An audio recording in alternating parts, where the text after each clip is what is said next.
So I ended up watching Oppenheimer on Friday night, and I've put up my full mini essay slash impression slash review on it on Coldculture Films, my Instagram account, which is where I post most of my stuff other than YouTube. So what I've done is that I'll drop a link in the video description that you can go check it out if that's something that you want to do. And but this is just kind of like off the top of my head, my impressions of the film, what I thought about it. So I gave the film a 5 out of 5. I really do think that this was Christopher Nolan's best film since Inception, which came out all the way back in 2010, which was 13 years ago now, which is really, really long now that I think about it.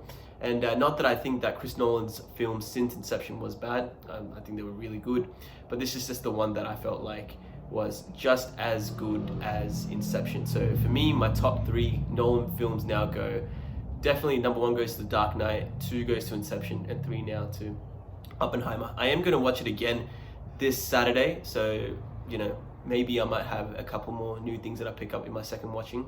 But where do I start with this movie? Cillian Murphy killed it. Definitely a great contender for the Oscars, an Oscar-worthy performance nonetheless. He really did come into his own when it came to his playing of the character of J.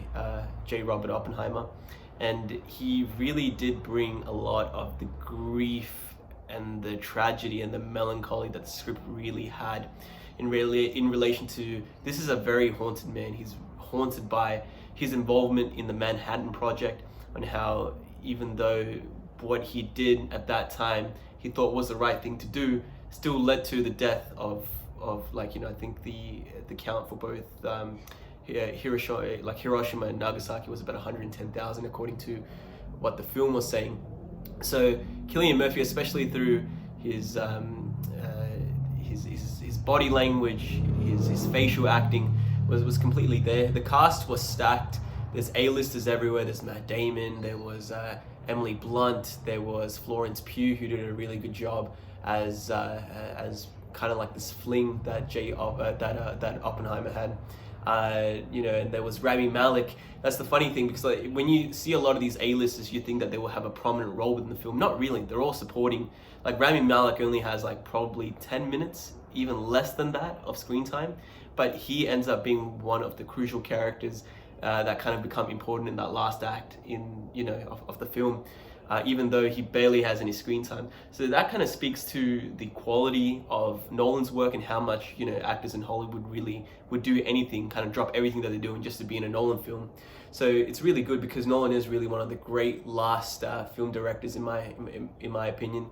He's a great filmmaker. And this is one of those films that will definitely inspire a whole new generation of filmmakers to pretty much to come into the industry. And I will also say that Oppenheimer is it's a cinephiles movie. So and I think a lot of people have said that before as well. It's a very dialogue heavy movie. It's a very heavy film. There's a lot that you need to take in. And I think this is a film that also is beneficial if you see it at least 2 or 3 times, even though it is long. And that's another thing. It's a very long film. It's about 3 hours long. However, I felt like it was 2 hours and 45 minutes, so 15 minutes kind of just vanished out of nowhere. So it was very, very well put together, well acted. It's not for everyone, and that's something that's a lot of people are understanding about Oppenheimer, is that a lot of people went into this movie wanting to love it, but I feel like a lot of people, either you like it or you don't.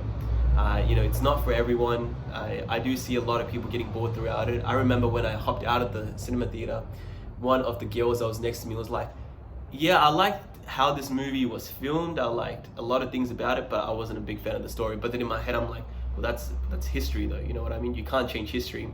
And I would say that Chris Nolan did adapt the historical events pretty accurately in this film, because he was inspired by the American Prometheus, the book that kind of goes through the life of Oppenheimer, and also his involvement again with the Manhattan Project and how he felt about it afterwards, and all the trials that he had to go through at the end by as the government was kind of peering into his life because of his previous affiliations with the Communist Party. And you really do end up sympathizing and empathizing with this guy, because he really is just a true neutral. Like, this guy is, you know, is he a flawed individual? 100%. Is he, you know, above criticism? No.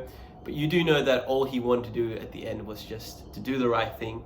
However, you can kind of see how his ideologies and his like philosophies of life kind of just waver within each act. That's what makes each act kind of distinctive. The storytelling was really good in that sense, because it really did show how this man was pretty much kind of just strung along in a lot of ways.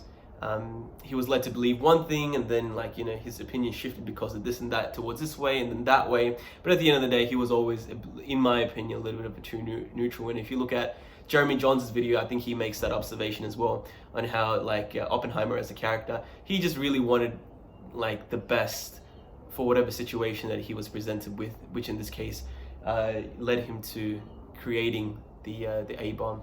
So that was just my quick impressions on what I thought about Oppenheimer. Like I said, you can check out exactly what I thought in a more concise way on my Instagram page. And yeah, please do go watch this film if you can.